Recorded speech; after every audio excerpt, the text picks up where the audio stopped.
What is up, guys? My name is Sam, and today's video I'm gonna go over, and I've made videos like this before. Before I start off, I want to say I've made a video like this before, but I think it's important to reiterate my personal opinions. So I just want to kind of share with you guys what I think is the very best pet tortoise that you could own.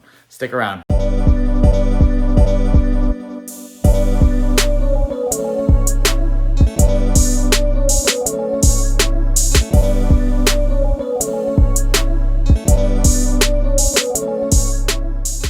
So without a doubt, in the world of tortoises, there are tons and tons and tons of turtles and tortoises out there.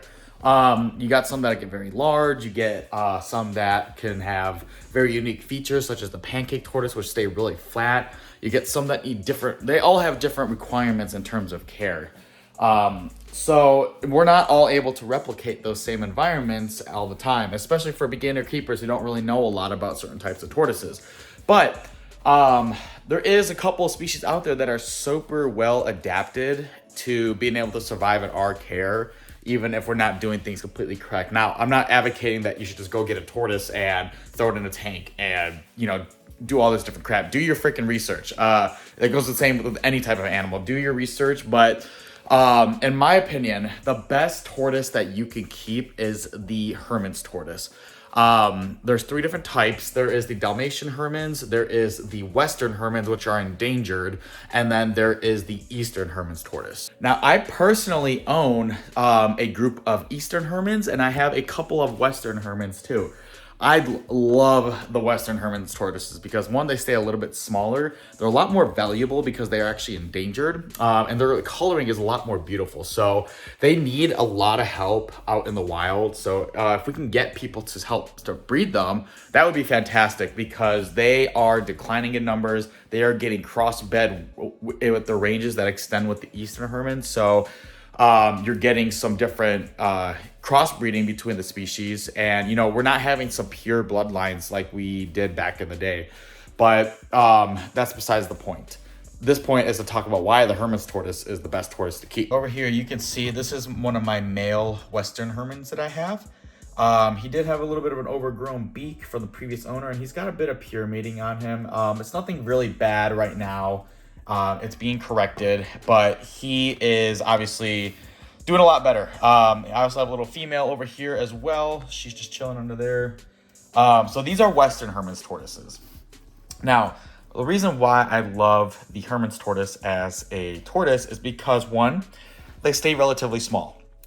Tortoises can get freaking huge, obviously. You got things like the Galapagos tortoise, which get hundreds and hundreds of pounds. Even Cota tortoises that are this big when they're sold for $80 at a reptile show, and no one realizes just how destructive they are. That's not a good tortoise to own. The Hermann's tortoise, they stay small. This guy's gonna get a little bit bigger, and the female should be getting quite a bit bigger. They stay small, and they are very easy to maintain lives indoors. That doesn't mean you should keep them indoors. If you can replicate an exterior setup for them, that would be even better. But I keep mine indoors as of right now, and during the summertime, I will let them out in a enclosed chamber. But they stay small, so they can survive in things like apartments and all that. They have a very, very wide-ranging temperatures that they can handle. So these guys come from Europe, so they can actually reach low temperatures because they actually brumate naturally, and then they actually can reach high temperatures as well. So they're very, very hardy tortoises. In terms of all the tortoises that I've ever owned, my Hermann's tortoises have never given me an issue whatsoever. I've had respiratory infections with other tortoises. You get, just other issues that can come up with them, but my Hermann's tortoises, I've never had any sort of health issue come from them. Now, coming over here, these are some of my Eastern Hermann's tortoises. I have a male here who was gifted to me, and then this is one of my females here. Again, they don't get very big. This is a reproducing female. She can get a little bit bigger, but it's not really expected to get much, much bigger. Another great thing I love about them is they have so much personality. Anytime I walk into the room, they are typically running up to the cage to see if I got food, or what have you. So they are a very, very brave tortoise. Look at this guy, he's gonna literally try to eat my finger. they're not really afraid of people as other tortoises may be. So like my leopard tortoise is actually very shy. He will always tuck in every time I go to see him. These guys, they're brave animals and they love attention. They are so, look at this. They are so personable. I absolutely love these guys. So again, another reason which makes them nice is because one, they're personable. So, they have a lot of character for tortoise. They're not going to be typically hiding away all day. They're a lot cheaper to purchase. So if you can get a Hermann's tortoise, these guys don't go for a lot. You can get these for under $200. The Western Hermans, even for hatchings, are going to be a lot more expensive just due to the fact that they are harder to come by. But if you can get Western Hermans, I would even recommend getting those because they stay even smaller and they're an endangered species. So helping in preservation and owning these guys could help out quite a bit for them. Now, probably one of the most important points, they're all important, but one that's important for me is their diet. I'm not going to go into exactly what it takes to feed them. This isn't a care guide. This is just my personal opinion that I'm sharing. But Hermann's tortoises will eat anything. I've never had them reject any meals. For some reason, all my tortoises seem to hate turnip greens.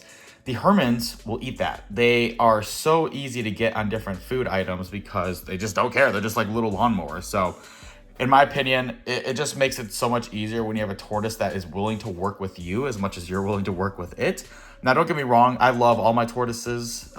They all, hold a special place to me, but it's just these guys make life so easy. They are so low maintenance. The biggest thing they do is just poop in their water all the time, which all tortoises do. So I'm consistently having to clean that out. But, that's obviously part of the job already. You can see here, one of my Westerns is going to start munching on some Missouri. I literally just toss it in there, and he just doesn't care. And I'm leaving it hard right now because I want to keep chipping away at his beak because it is still a bit overgrown. We are making some progress towards filing it down a bit. But, yeah, really, like I said, guys, there's all different types of tortoises out there. Some may work better for your situation, but I think as a general tortoise, the Hermann's tortoises, they're just so adaptable to surviving with us.